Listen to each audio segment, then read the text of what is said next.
타로감과 함께하는 타로 데이트 시간입니다. 자, 오늘은 유니버셜 웨이트 카드 안에 이미지 속의 상징성을 보고 조금 쉽게 우리가 타로를 배울 수 있는 그런 이미지화된 이런 의미를 가지고 공부를 해보겠습니다. 자, 우리 뭐 이런 경우 많지 않나요? 타로 공부하면서 어떤 그 이미지화된 이미지 어떤 그 키워드 말고 이미지를 보고도 리딩이 가능해야 되고, 이미지 외 그 상징성을 보고 빨리 파악을 해야 되는데, 이런 것까지 이렇게 큰 그림을 그릴 수 없는 상황, 그럴 때 이런 상황이라면 오늘 좀 보시고 많은 도움이 되셨으면 좋겠습니다. 우리가 이제 메이저 카드 중에 좀 카드 자체가 비슷한 카드들이 상당히 많죠. 뭐 정의 카드와 심판 카드라든지, 아니면 또 뭐 죽음 카드 13번 데스, 악마라든지 탑 카드, 또 이런 비슷한 카드들이 어떤 부정성이 강한 카드들이 상당히 많다는 얘기입니다. 그러니까 이런 타로를 공부하실 때는 이미지가 비슷한 카드를 좀 유심히 보시고 전체적인 흐름을 좀 판단을 하셔야 타로 리딩하는데 상당한 도움이 된다는 얘기입니다. 그러면 카드 속에 어떤 그림과 색깔에 좀 집중을 좀 해보시고요. 자, 첫 번째 어떤 타로 공부하시는 그 과정에 있어서 카드 자체를 보여주는 이미지를 좀 생각을 하시라고 했죠. 그럼 이미지 속에 어떤 상징이라든지 색깔, 어떤 동물이라든지 슈트 방향성, 뭐 이런 부분을 그냥 무시하면 절대 안 된다는 뜻입니다. 지금까지 이런 전체적인 부분을 무시하셨다면 지금부터는 집중해서 한번 보시길 바랍니다. 자, 그래서 이런 상징성을 좀 작은 상징성까지 좀 보시면 우리가 그 큰 그림을 보시는데도 많은 도움이 되고, 다시 말해서 운전면허증을 취득한 다음에 직접 아무도 없이 혼자 운전을 한다고 딱 생각을 해보십시오. 자, 어떤 상황이 느껴질까요? 운전이 잘 될까요? 그냥 앞만 주시하니라고 차선을 변경해야 되는데 차선 변경을 하지 못하고 그냥 앞만 보고 가지 않을까? 그런 이유가 뭘까요? 당연히 초보이기 때문에 뭐 그러겠지만 시야 확보가 안 되기 때문에 그런 상황이 벌어지는 거죠. 다시 말해 큰 그림을 보는데 큰 그림 속의 작은 그림을 보지 못한다면 결국은 타로 리딩하는데 문제점이 많이 생길 수 있다는 점입니다. 그리고 이제 우리가 타로 리딩을 할 때 상대방 내담자에게 뭔가를 설명을 해주려면 전체적인 큰 그림 속에 그 작은 그림, 상징성이라든지 모든 것에 내가 눈을 빨리 그쪽으로 시야 확보가 됐을 때, 그 다음에 내가 설명해 줄 수 있는 방향성이라든지 상대가 뭘 원하는지에 대해서 충분히 리딩이 가능하다는 얘기죠. 운전도 똑같은 얘기입니다.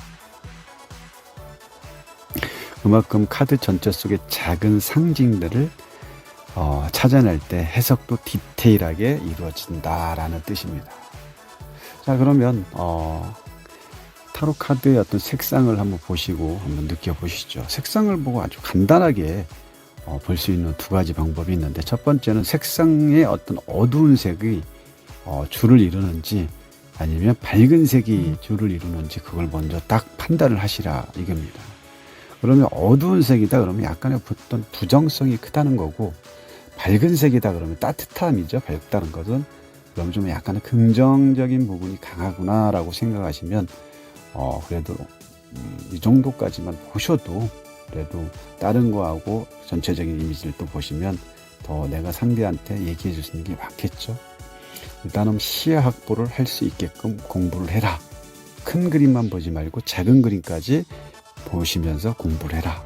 이게 중요하다라고 말씀드리겠습니다. 근데 카드 자체에서 밝은색 하면 빨간색 톤이 이제겠죠. 그럼 빨간색 톤 자체가 주는 이미지는 뭐냐면 아주 열정적이고 정열적인 어떤 따뜻함, 이런 부분이 강하다는 얘기죠. 그리고 또 카드 자체 색깔이 하늘색이라든지 바다색이 강하다는 거는 좀 푸른색 계열이기 때문에 느낌 자체가 어때요? 좀 차가운 느낌이 강하다는 거죠. 차갑다는 거는 좀 냉정한 부분도 있고, 두 가지 외에 또 다른 어떤 좋은 부분은 지혜 쪽으로도 볼 수 있습니다. 지혜가 좀 깊은 그런 상황, 이렇게도 볼 수 있고요. 아니면 노란색이 강하다 그러면, 노란색이라는 거는 어떤 결실과 풍요, 어떤 이런 쪽으로 많이 볼 수가 있죠. 그럼 이런 쪽으로 빨리 먼저 감을 잡으시면 쉽습니다.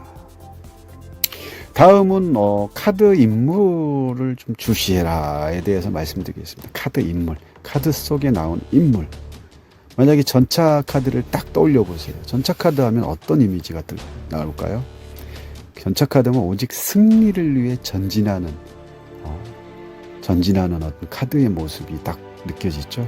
뭐 다르게 말하면 돈키호테 같은 어떤 성향을 가졌다고 볼 수가 있겠죠. 오직 승리를 위해 주변을 볼 겨를이 없다. 오직 앞만 보고 간다. 이게 이제 전차 카드의 어떤 딱 이미지입니다. 그럼 0번 바보 카드가 만약에 있다. 0번 바보 카드는 정면이 아니라 측면을 보고 약간 위를 보고 있는 카드죠. 그러면 이 모습은 정면이 아니기 때문에 이 현실을 회피하고 싶다 보시면 되고, 바보가 외면하고 있는 모습이 결국은 정면 승부를 하지 않겠다, 이런 해석이 나올 수가 있죠. 전차 카드와는 사뭇 방향성이 많이 다르죠. 그리고 이제 만약에 두 카드를 바보 카드하고 7번 전차 카드가 전장에 딱 나갔어. 전장에 나갔는데 이 전차 카드라면 뭐 절대로 전장에 나가서도 물불 가리지 않고 오직 승리를 위해서 돌진하겠죠. 물러서지 않고. 근데 바보다. 바보 카드도 같이 나갔다겠죠. 그럼 그에 비해 바보 카드 그 상황에서 어떻게 행동을 할까요? 뭐 출발은 같이 하겠죠. 근데 정면 승부를 하지 않고 바보 카드 같은 경우는 돌아서 가는 스타일이라고 볼 수 있는 거죠. 다시 말해서 회피형 인간, 회피형 인간을 볼 수가 있죠. 뭐 둘 다 좋다 나쁘다가 아니라 서로의 어떤 전략의 문제라고 볼 수가 있는 거죠. 만약에 다음은 뭐 마이너 카드의 컵 8번을 볼까요? 컵 8번을 보면 어떻게 해요? 등을 보이면서 뒤돌아가는 모습이죠. 등을 보이고 어디 산 쪽으로 가고 있잖아요. 카드뿐만 아니라 다른 카드에서도 마이너 카드 컵 8번의 모습을 하는 카드들은 보통은 내가 어떤 상황에 부딪히지 않겠다. 보고도 뭐 어떤 못 본 척하는 스타일이라고 볼 수 있죠. 바보와는 또 다르죠. 도망치는 어떤 모습으로도 보이고, 아니면 그 카드를 보면서 비겁하다라고 볼 수가 있는 거죠. 또 다르게 해석을 한다면 뭐 내가 또 다른 어떤 준비를 위해서 한 발 물러섰다가 다시 재정비를 한 다음에 돌아오겠다. 이렇게도 뭐 해석이 가능하죠. 그래서 타로 카드에서 주는 어떤 시선이라든지 방향성의 문제를 무시하시면 절대 안 됩니다. 여러분들 꼭 이 시간을 통해 다시 한번 기억하시길 바라고요.